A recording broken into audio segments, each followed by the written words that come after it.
Hello everyone, welcome back. Thank you for joining me today. I'm super excited to show you a shaker card. I've shown some shaker cards in other videos. This one is a teacup shaker card, and it was inspired by this teacup paper that's really cute from Echo Park Paper. It's a Coffee and Friends paper lines. They have all kinds of coffee sentiments and cut aparts and stuff, but I don't like coffee, I like tea, so I'm gonna do this tea one. It's super cute. So you'll want to get that, and then from the Lawn Fawn die cuts, you'll need 2 of these. You'll need one that says outside in stitched mug and one that says stitched mug frame. And I'm going to use both of these to make this card. Also, I chose this Live Simply, Love Truly, and Laugh Freely from the Stampendous sentiments. I just love these. Like, it not only does it say that, but it says kind heart, fierce mind, brave spirit, I love, and we rise by lifting others. I just love the sentiments on this stamp. You're going to need your seed beads and your sequins, whatever you want to put inside. This is I can't remember what it's called, but it's the duster that we use for embossing to make it less sticky in there, and a paper for the card. And then you're going to need to get a home die cut system. We have the Revolution, which I'm going to show you in a few minutes, how to use that.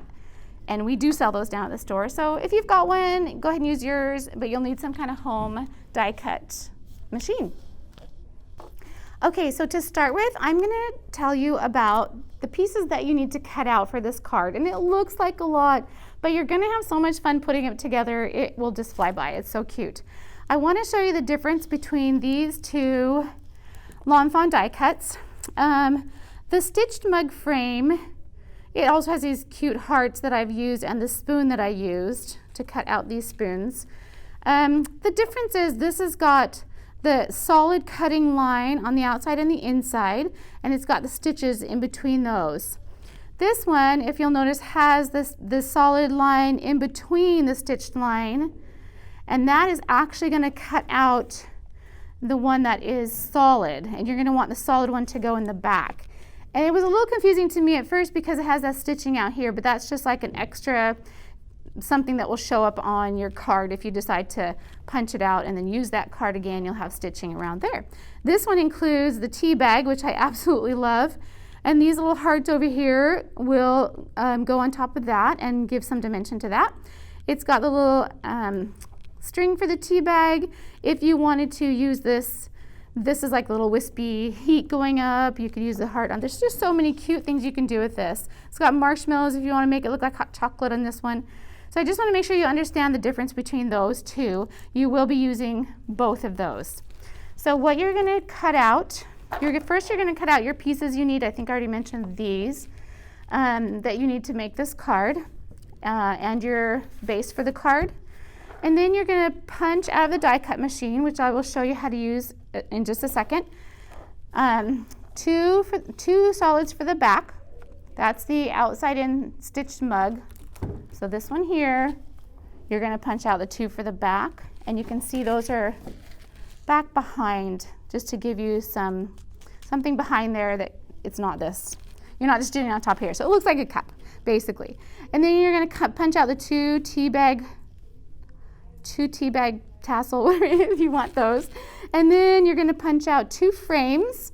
So this one is the stitched mug frame.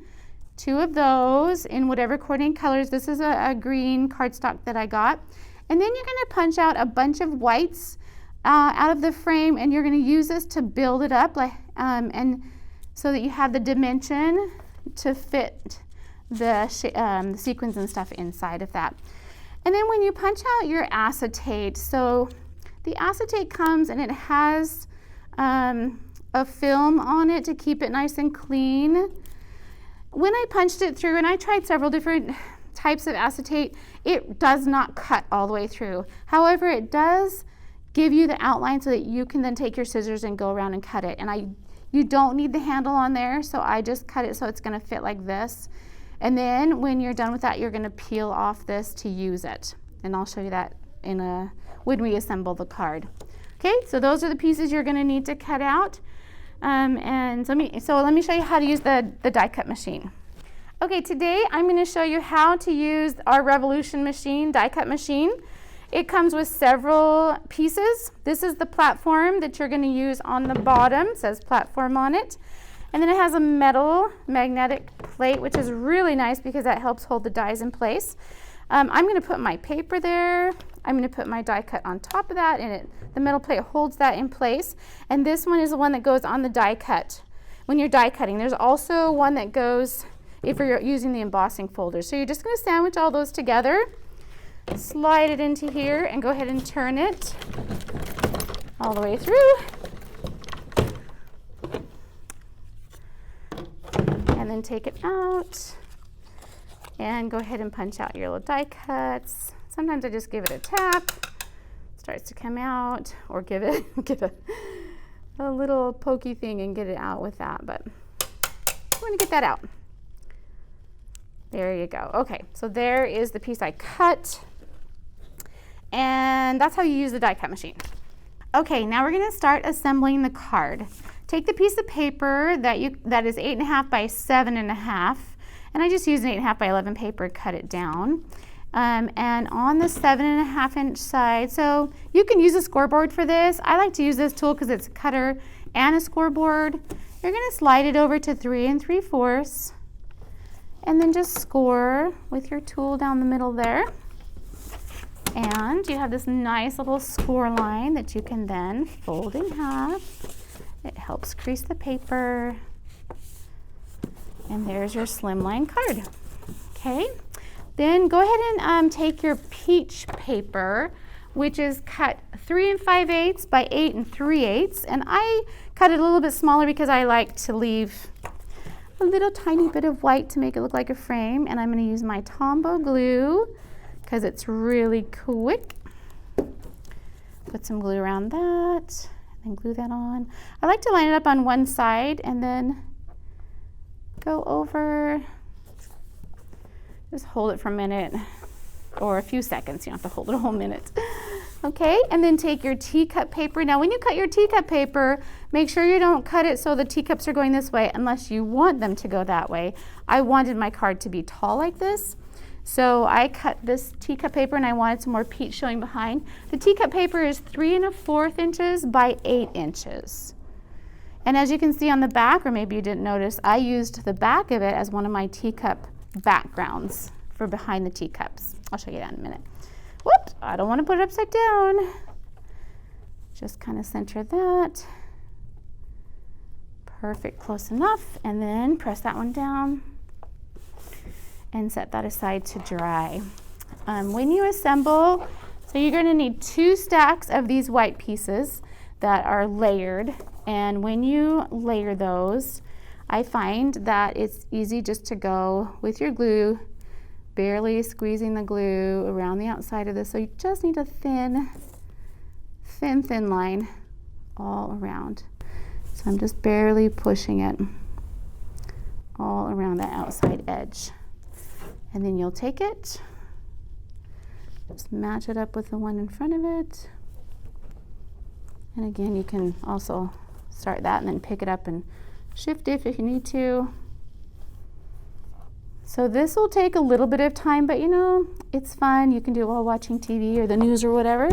And you're going to end up gluing on top of each other until you have 2 cups that are like this, ready to go. And then the other thing I want to show you do right now is glue the acetate. Another thing, okay, let's glue the acetate onto these cups here. And so remember I said there's a film on this. You're going to want to peel the film off. And for this one, I don't want to go the glue on the handle. I want that to be the outside. So again, I'm going to do a thin line of glue all the way around here.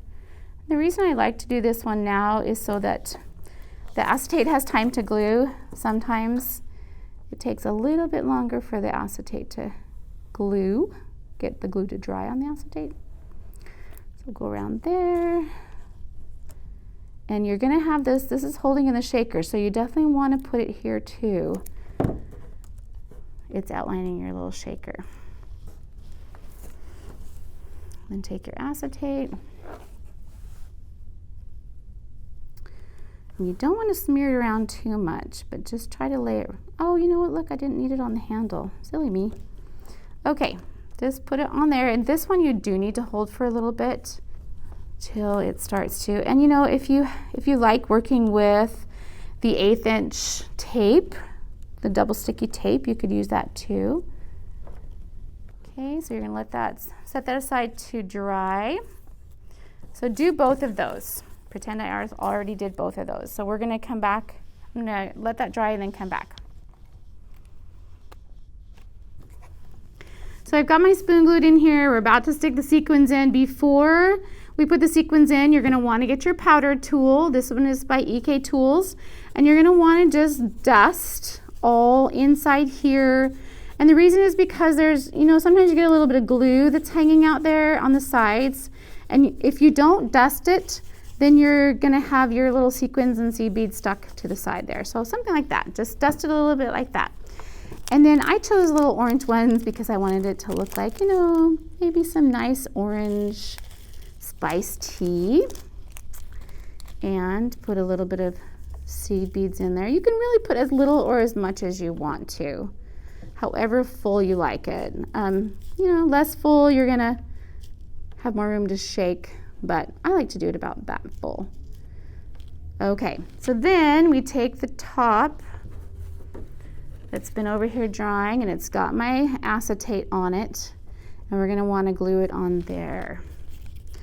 So this is where you're going to, okay, I'm just gonna I've got the acetate there. I'm just gonna start it on the side, bring it on over, match it up, and just press on it for a couple seconds.